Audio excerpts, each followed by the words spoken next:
Gloriana, we did a series of Nightlase treatment for, essentially we're just playing around with it for the snore reduction, but you're a very good CPAP patient. You've had CPAP for how long? 19 years. Okay. And I've always been compliant, because not being compliant meant that I'd wake up with headaches and my throat would be sore.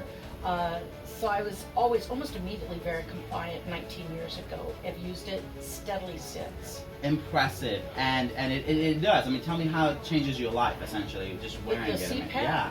Oh my goodness. Well, sleep hygiene is very important to me as a person. And when you don't get it, which if you have sleep apnea, you're not getting that. It does mess with you a little bit. It messes with me a little bit. I don't do well. I don't perform as well academically, and my business. Nothing performs as well if I don't have good sleep hygiene. The CPAP solves that for me.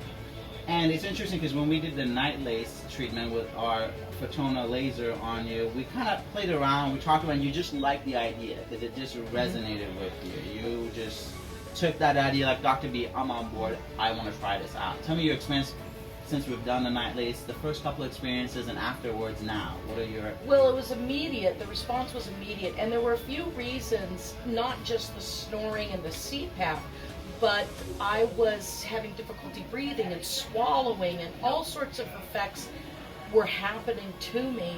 And when you suggested this, I thought, this is going to solve a lot of the things that are happening in my throat right now. I had no idea all that would result from it. My O2 sats went up. My ability to swallow a pill went up. Amazing. Yeah, my ability to swallow food went up.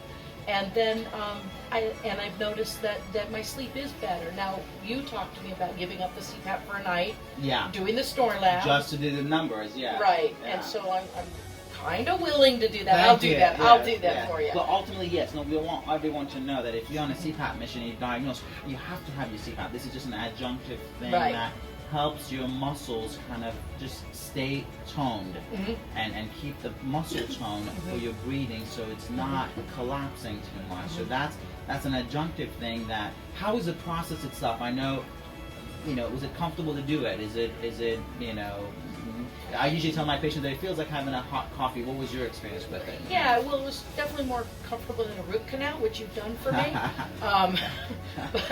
But yeah, it wasn't bad. It didn't last long. It's not a long procedure each time I come.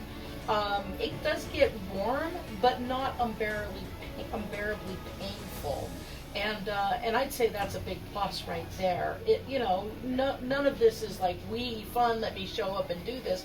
But what happens is, once we're done, the rest of the day, the rest of the week, the rest of the month has just been so spectacular. You made a comment about your asthma inhaler at one point as well. Oh my gosh, I was sick in 2015 with bouts of bronchitis and pneumonia back to back to back. I mean, it happened very rapidly.